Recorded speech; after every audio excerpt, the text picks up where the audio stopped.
السلام عليكم ورحمة الله وبركاته. ازيكم حبايبي، عاملين ايه؟ يا رب تكونوا بخير في احسن حال. معانا النهارده منيو الشهر الكريم، كل سنة وانتم طيبين. 30 يوم فطار. سجلي كده معايا ورقة وقلم علشان نعمل مع بعض كده المنيو الفطار بتاع الشهر كله.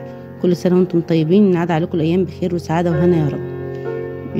دايما كده متجمعين مع بعض في الخير، ويا رب تكون ايام حلوة عليكم. معانا كده هنبدأ كده بالعصاير بتاعت الشهر كله. معانا الاسبوع الاول اهو، والاسبوع التاني والاسبوع التالت والاسبوع الرابع. كل العصاير موجودة عندك اهي، تقدري تاخدي لها سكرين وتحتفظي بيها عندك وتقدميها. ومعانا كل الحلويات برضو بتاعت الشهر كلها. عندنا الشهر هنعمل مرتين في الاسبوع حلويات، نظرا بقى لارتفاع السكر والحاجات الصعبة اللي احنا عايشين فيها دي. عندنا اول اسبوع قطايف وكنافه، تاني اسبوع سلطه فواكه وجلاش، تالت اسبوع زلابيا وكيك، رابع اسبوع جيلي وكاستر. وادي الاسبوع الاول معايا في الفطار. اول اسبوع اول يوم محشي وفراخ وشوربه وعصير وسلطه. تاني يوم بواقي من اليوم اللي قبله هنعمل معاه شويه شوربه لسان عصفور. ان شاء الله كده المنيو يكون خفيف ومش مكلف عليكم واقتصادي جدا، وهتشوفوا ازاي هو سهل جدا معانا وبسيط.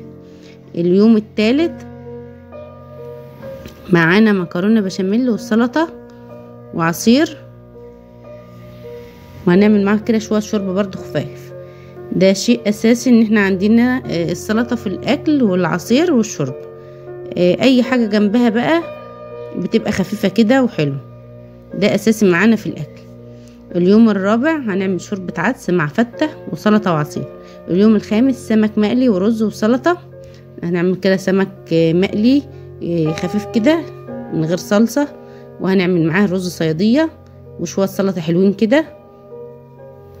اليوم السادس خروجه بره، تعملي بقى المشاوي وتحضرها في البيت. اليوم السابع فول وطعمية وقرنبيط مقلي وسلطة وعصير. بقى احلى يوم ده بقى الصراحة، بيبقى يوم جميل جدا. اليوم الخفيف الحلو ده، الحاجات الصعبة التانية ديت بتبقى تقيلة الصراحة. وهنكمل بقى كده. كل سنة وانتم طيبين. لو وصلت معايا لغاية هنا متنسيش تدعميني باللايك والاشتراك في القناة وتفعل الجرس على كلمة الكل عشان يوصل كل فيديو جديد احنا بنعمله. ودايما كده يا رب متجمعين مع بعض في الخير، وربنا يتقبل صيامكم يا رب. وهو الشهر اساسا مش شهر اكل، هو شهر عبادة، بس لازم نعمل اكل حلو وحاجة حلوة علشان اولادنا يقدروا يصوموا ونقدر نكمل اليوم، وربنا يعيننا جميعا.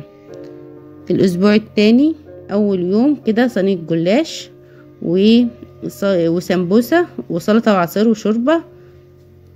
وسايبالكم كل العصاير بتاعت الشهر كلها عندكم اهي. دي كل العصاير بتاعت الشهر، اسبوع اول اسبوع تاني اسبوع تالت اسبوع رابع. والعصاير بتاعتنا كلها حلوة جدا وسهلة، وحاجات احنا مفرزينها. حاجات بقى تشتريها تانك ارنبيط مين برتقان، حاجات من دي. وادي الحلويات بتاعتنا.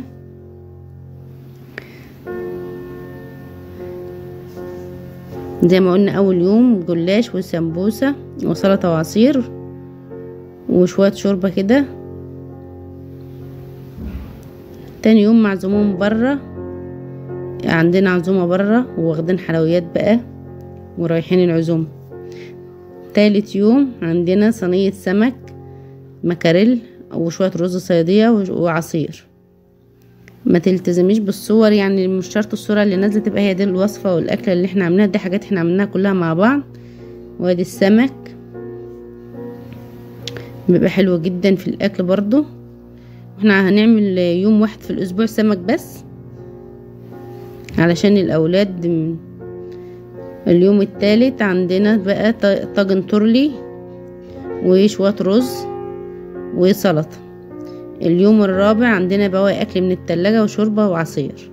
اليوم الخامس عندنا بقى بصارة وشكشوكة شوية ملوخية وعصير وشوية سلطة. دي بقى احلى اكل بقى الصراحة. عندنا الاسبوع الثالث، اول يوم كفتة رز وشوية رز كده محمرين وشوية بطاطس محمرة وسلطة من غير لحوم ولا من غير حاجة. هنعمل معاهم كده شوية رز بشعرية او شوية رز حبة وحبة معاهم بطاطس محمرة، واليوم هيعدي. اليوم التاني عندنا صينية بطاطس بالفراخ وشوية رز. عندنا اليوم التالت سمك ورز وسلطة وخضار وشوية عصاير. اليوم الرابع عندنا حواوشي وبطاطس محمرة وسلطة وعصير. اليوم الخامس عندنا كشري مصري وسلطة والدقة والعصاير بتاعته. اليوم السادس ادي كل الحلويات اهي. اليوم السادس عندنا بقى كده بواقي اكل من التلاجة. هندخل بقى على الاسبوع الرابع. عندنا شيش طاووق وسلطة وعيش. اليوم التاني عندنا رز معمر وبطاطس محمرة. اليوم التالت عندنا سمك وسلطة ورز. اليوم الرابع عندنا بقى هنلم بقى عندنا نعمل كشري فول ومعاه بطاطس محمرة كده وطماطم مخللة، بيبقى تحفة بقى الصراحة.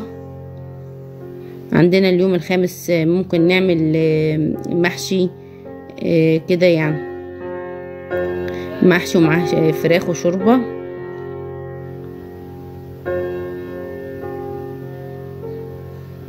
لو وصلت معايا لغايه هنا ما تنسيش تدعميني باللايك وتشتركي في القناه وتفعلي الجرس على كلمه الكل عشان يوصلك كل فيديو جديد احنا بنعمله.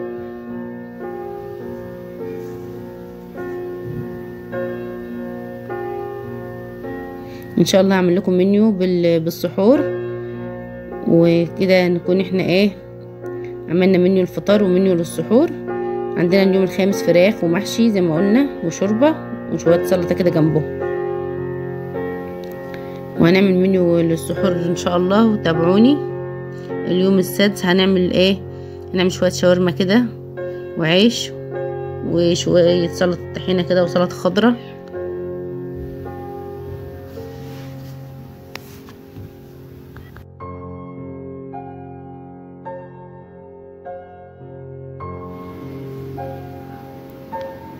اليوم الاخير بقى تقدري بقى هيبقى عندك بقى في التلاجة كده تجمعيها وتسخنيها كده وتبقى جميلة زي الفل، وتعملي معاهم شوية شوربة شوية سلطة. وهقول لكم على المنيو بتاعنا في العصاير. اول اسبوع عندنا برتقان وجوافة وموز بلبن تانج عصير ليمون بالنعناع. تاني اسبوع عندنا سوبيا تمر هندي زبادي خلاط عناب. تالت اسبوع عندنا فراولة قمر الدين برتقان تانك لبن رايب كده حاجات من دي خفيفة. رابع اسبوع عندنا ممكن تجيبي اناناس قلوة كنتالوب ليمون بالنعناع مانجو عصير فواكه مشكل برتقان تانك بلح باللبن. وهنقول برضو على حلويات الشهر كلها. احنا قلنا يومين بس في الاسبوع. عندنا اول اسبوع ممكن نعمل قطايف، ممكن نعمل جيلي مقعة دي مرتين كده. تاني اسبوع ممكن نعمل سلطة فواكه وجلاش. تالت اسبوع ممكن نعمل زلابية وكاستر.